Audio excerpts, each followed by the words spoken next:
Hello dear students, welcome back to my channel Edu Colours. आज हम इस video में क्लास 10th की पॉलिटी यानी कि राजनीतिक विज्ञान का चैप्टर पढ़ेंगे 1 सत्ता की साझेदारी। सत्ता की साझेदारी पर मैं अपना एक पूरा एक चैप्टर बना चुकी हूँ, जो कि मेरे एडू कलर्स चैनल की प्लेलिस्ट में आप पॉलिटी 10th क्लास की जो पॉलिटी है उसमें जाकर आप वो चैप्टर पढ़ सकते हैं। इसके अलावा यहाँ पर इस चैप्टर को थोड़े शॉर्ट में समझा रही हूँ, जो मेन पॉइंट्स है उसके हिसाब से मैंने ये वीडियो जो है यहाँ पर आपके सामने लेके आई हूँ। इस वीडियो के जो पॉइंट्स हैं, इस वीडियो का जो कंटेंट है, जो हमारे अबरार सर हैं उन्होंने तैयार किया है, तो उनके रेफरेंस से मैं ये जो चैप्टर है ये मैं आपके सामने लेके आ रही हूँ। तो चलिए बच्चों, इस चैप्टर को शुरू करते हैं। उससे पहले मेरे चैनल एडू कलर्स को ज़रूर सब्सक्राइब करें। जो हमारा पहला चैप्टर है वो है सत्ता की साझेदारी। तो सत्ता की साझेदारी, सत्ता मतलब एक तरह से गद्दी, ठीक है ना, पूरा शासन। उसको संभालने के लिए साझेदारी की ज़रूरत है। किसी भी देश में विभिन्न तरह के जाति समुदाय के लोग रहते हैं, और जब आप एक देश में रहते हैं तो वहाँ पर सत्ता में लोगों की साझेदारी, क्योंकि सबका एक तरीके से प्रतिनिधित्व होना ज़रूरी है, ताकि वो सब अपने अपने हक के लिए जो है वो बोल सके। तो हमें जब एक देश में एक शासन चलाना होता है तो हमें सभी वर्गों का ध्यान रखना होता है, जिसके हिसाब से हम अपने देश को भली भांति चला पाते हैं। तो हम पहले देखते हैं कि बेल्जियम और श्रीलंका, जो दो यहाँ पर देश हैं, उनके बारे में बात की गई है। तो पहले हम बात करते हैं बेल्जियम के बारे में कि बेल्जियम की जातीय बनावट कैसी थी, कौन कौन किस तरह के लोग वहाँ रहते थे, कौन सी भाषा बोलते थे, और उन्होंने क्या रास्ता अपनाया है अपनी सत्ता को चलाने के लिए। वहीं दूसरी तरफ श्रीलंका के बारे में पढ़ेंगे कि श्रीलंका की जातीय बनावट कैसी है और उन्होंने अपने देश को चलाने के लिए किस तरीके से कौन सी साझेदारी अपनाई या उन्होंने कुछ और कार्य किया। तो चलिए यहाँ पर आप देखिए, बेल्जियम और श्रीलंका की बात करते हैं। तो पहले हम बेल्जियम की बात करते हैं। बेल्जियम एक यूरोपीय देश है जो कि बहुत छोटा है, वहाँ की आबादी भी हरियाणा से भी बहुत कम है। तो यहाँ पर बेल्जियम जो कि नीदरलैंड, फ्रांस, जर्मनी और लग्जमबर्ग से घिरा हुआ, यानी कि ये उसके पड़ोसी देश हैं। इस देश की जो जातीय बनावट है बहुत ही जटिल है। यहाँ की जो कुल आबादी है इसका 59% जो है वो फ्लैमिश इलाके में रहता है, जो कि डच लैंग्वेज बोलता है, यानी कि डच लैंग्वेज बोलने वाले इस एरिया में ज़्यादा लोग हैं। और देश की जो कुल आबादी है उसमें 40% जो लोग हैं वेलोनिया में रहते हैं, जो कि 40% लोग फ्रेंच बोलते हैं, जो कि वेलोनिया में रहते हैं। ठीक है, दोबारा समझाती हूँ। 59% लोग डच बोलते हैं, जो कि फ्लैमिश इलाके में रहते हैं, और 40% लोग जो है वो फ्रेंच लैंग्वेज बोलते हैं, जो कि वेलोनिया जगह पर रहते हैं, और 1% लोग क्या बोलते हैं, वो जर्मन लैंग्वेज बोलते हैं। तो यहाँ पर जो राजधानी ब्रुसेल्स है वहाँ पर देखिए 80% लोग फ्रेंच बोलते हैं और 20% लोग डच बोलते हैं, यानी कि उल्टा है, क्योंकि होल बेल्जियम में 59% लोग डच बोल रहे हैं और राजधानी ब्रुसेल्स में ओनली 20%, और होल बेल्जियम में ओनली 40% लोग फ्रेंच बोलते हैं और राजधानी ब्रुसेल्स में 80% लोग जो है वो फ्रेंच बोल रहे हैं। ओवरऑल देखें हम तो बेल्जियम में जो फ्रेंच भाषी लोग हैं वो माइनॉरिटी हैं, यानी कि वो अल्पसंख्यक है, लेकिन वो पावरफुल है और पैसे वाले हैं, समृद्ध है, ताकतवर है। जबकि डच भाषी लोग जो हैं वो फ्रेंच भाषियों के मुकाबले आर्थिक रूप से उनसे थोड़े कमज़ोर हैं, और वो शिक्षा व जो विकास है उसमें उनकी स्थिति उतनी बेहतर नहीं है। तो डच भाषी जो लोग हैं उनको ये परेशानी है कि जो फ्रेंच भाषी लोग हैं वो आर्थिक रूप से संपन्न हैं और विकास और शिक्षा में उनको किसी तरीके से उनका किसी भी तरीके से भागीदारी नहीं होती है, उनको लाभ नहीं मिलता है। ठीक है, तो डच भाषी जो लोग हैं वो उनकी ये एक तरीके से मांग है कि उनको भी आर्थिक विकास और शिक्षा में बराबरी का दर्जा मिले। 1950 और 1960 के दशक में हम देखते हैं कि जो फ्रेंच और डच भाषी समूह के जो लोग थे उनके बीच में तनाव उत्पन्न हो गया। मुख्य रूप से ये समस्या ब्रुसेल्स में हमें अधिक देखने को मिली। अब हम बात करते हैं श्रीलंका की। ठीक है, हमने बेल्जियम की जातीय बनावट बता दिया है, अब हम श्रीलंका की बात करते हैं कि श्रीलंका की जातीय बनावट किस प्रकार की है। श्रीलंका के अगर हम ज्योग्राफिकल कंडीशन देखें तो हमारे वेस्ट जो साउथ में, यानी कि जो भारत का जो दक्षिणी हिस्सा है, वहाँ पर आप देखेंगे श्रीलंका एक आइलैंड है जो कि पानी के रास्ते भारत से जुड़ा हुआ है। तो भारत के दक्षिणी हिस्से में एक आइलैंड है, द्वीप है। यहाँ भी विभिन्न जातीय समूह लोग रहते हैं। यहाँ पर किस तरह से लोग रहते हैं, यहाँ पर 70% लोग सिंहली और 18% जो लोग हैं वो तमिल भाषी हैं। ठीक है, 74% लोग सिंहली और 18% लोग तमिल लैंग्वेज बोलते हैं।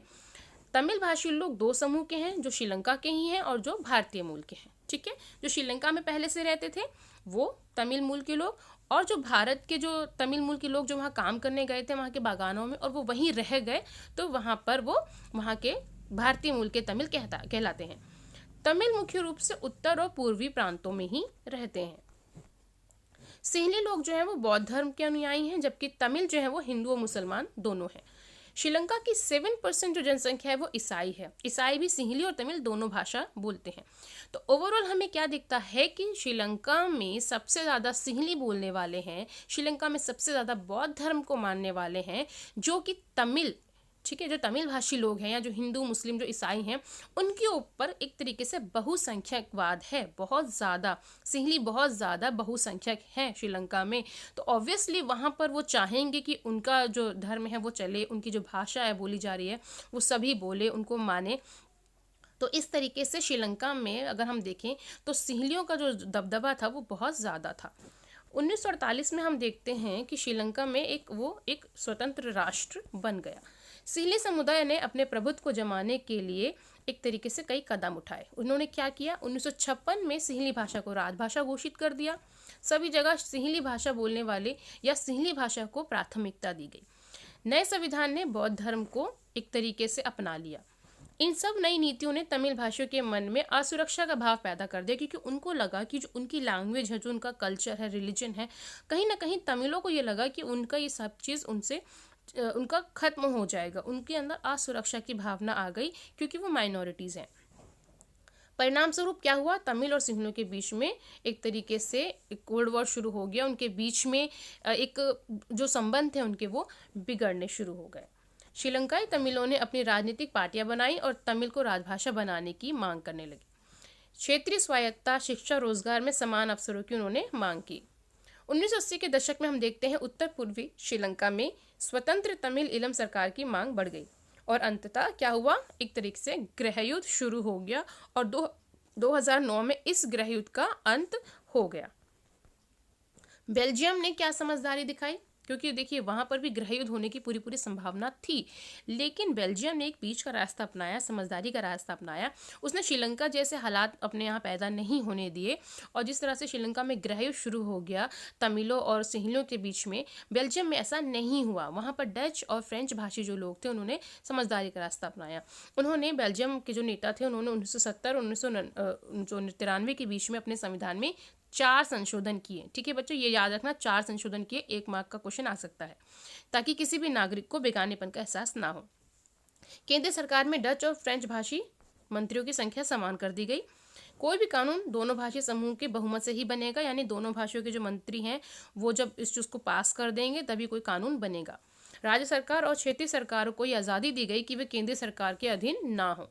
ठीक है, ब्रुसेल्स में अलग सरकार बनी और इसमें दोनों समुदायों का समान प्रतिनिधित्व यानी रिप्रेजेंटेटिव किया गया। सामुदायिक सरकार क्या होती है, यानी सामुदायिक सरकार यानी कि जो छोटे लेवल पे होती है, जिसमें इसे तीसरा स्तर भी आप कह सकते हैं, जहाँ पर एक ही भाषा बोलने वाले लोग रहते हैं और उन्हीं की संस्कृति और उन्हीं की सरकार होती है। जब यूरोपीय संघ बनाने का फैसला लिया गया तो यूरोपीय संघ का जो हेडक्वार्टर होता है, ठीक है, तो उन्होंने कहा कि उनका मुख्यालय कहाँ होगा। उन्होंने कहा कि हमारा मुख्यालय यूरोपीय संघ का ब्रुसेल्स में होगा। ठीक है, तो वहाँ पर यूरोपीय संघ का जो मुख्यालय है वो ब्रुसेल्स में आज भी है।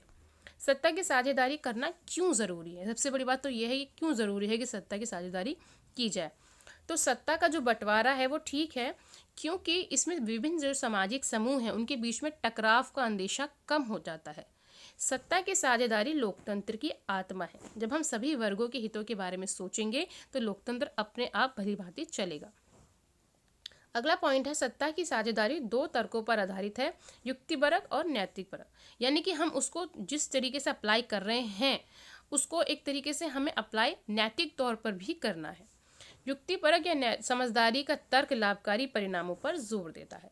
नैतिक तर्क सत्ता के बंटवारे के अंतर्भूत महत्व को बताता है, यानी कि जो उसके हम दिखा रहे हैं कि हम लोकतंत्र हैं लेकिन अंदर से हम लोकतंत्र नहीं हैं तो उसका कोई मतलब नहीं है। ठीक है, तो दोनों जो युक्तिपरक और नैतिकपरक दोनों ही मायने ज़रूरी हैं।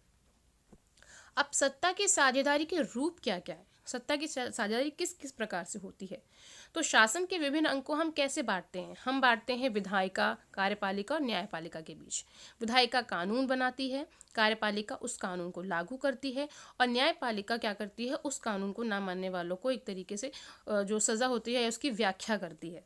ठीक है, तो इस तरह से समाज में शासन में एक तरीके का संतुलन बना रहता है, एक दूसरे पर सबका नियंत्रण रहता है, कोई भी ज़्यादा सर्वोपरि नहीं होने पाता। तो विधायिका का कार्यपालिका पर, कार्यपालिका का न्यायपालिका पर, और सबका एक दूसरे से इंटरकनेक्टेड होते हैं और सब एक दूसरे पर नियंत्रण भी रखते हैं। हम देखते हैं कि अगला जो सत्ता की साझेदारी है वो विभिन्न स्तरों पर हो सकती है, जैसे कि केंद्र, राज्य या फिर सामुदायिक सरकार के स्तर पर। ठीक है, केंद्र को अलग शक्तियां दे दी, राज्य को अलग शक्तियां दे दी। ऐसे बंटवारे को हम ऊर्ध्वाधर वितरण कहते हैं। ओके, सत्ता का बंटवारा विभिन्न सामाजिक समूहों और भाषाई धार्मिक समूहों के बीच भी हो सकता है। कुछ देश के जो संविधान हैं, कानून के इस बात पर जोर देते हैं कि जो सामाजिक रूप से कमज़ोर समुदाय के लोग हैं, जैसे महिलाएं हैं, उनको विधायिका या प्रशासन में ज़रूर हिस्सेदारी दी जाए। तो ये भी सत्ता की साझेदारी का एक रूप है। चौथा पॉइंट है हमारा, सत्ता की साझेदारी हो सकती है विभिन्न दबाव समूह, जैसे कोई लेबर पार्टी है, ठीक है, कोई छात्र संगठन है, तो वो भी सत्ता के इस बंटवारे में अपना योगदान दे सकते हैं, क्योंकि सरकार जो है वो इन पे जो इन्हें दबाव समूह भी कहते हैं, क्योंकि ये प्रेशर बनाते हैं सरकार पर, और किसी चीज़ को जो सरकार गलत तरीके से कोई निर्णय ले रही है या इनके हित में नहीं ले रही है, तो वो इसको फेरबदल करवा सकते हैं। ठीक है, तो लोकतंत्र में लोगों के सामने सत्ता के दावेदारों के बीच चुनाव का विकल्प होना बहुत ज़रूरी है। अगर कोई एक ही सरकार बार बार आ रही है तो वहाँ पर लोकतंत्र के वो मायने नहीं रहेंगे। तो जब लोग जो हैं वो अपने हिसाब से सत्ता को चुने, जब उनको लग रहा है कि हमारे रिप्रेजेंटेटिव भी हैं शासन में, तो लोगों का लोकतंत्र में विश्वास और बढ़ता जाता है। ठीक है, तो बच्चों यहाँ पर जो हमारा जो ये चैप्टर है ये कंप्लीट होता है, क्योंकि अब जो हमारा अगला चैप्टर है वो संघवाद, उसको मैं अगले वीडियो में कवर करूँगी। ठीक है, तो यहाँ पर जो हमारा ये चैप्टर है सत्ता की साझेदारी, ये यहाँ पर फिनिश होता है। अब जो इसके अगले वीडियो है वो मैं बनाऊँगी संघवाद के ऊपर, और जो पॉलिटी के हमारे और चैप्टर हैं उसको धीरे धीरे करके मैं अपनी वीडियोज़ में कवर करूँगी। ठीक है बच्चों, इस वीडियो को बच्चों अपने फ्रेंड्स में शेयर करें, मेरे चैनल एडू कलर्स को सब्सक्राइब करें, साथ में लगे बेल आइकन को भी प्रेस करें। वीडियो देखने के लिए थैंक यू सो मच।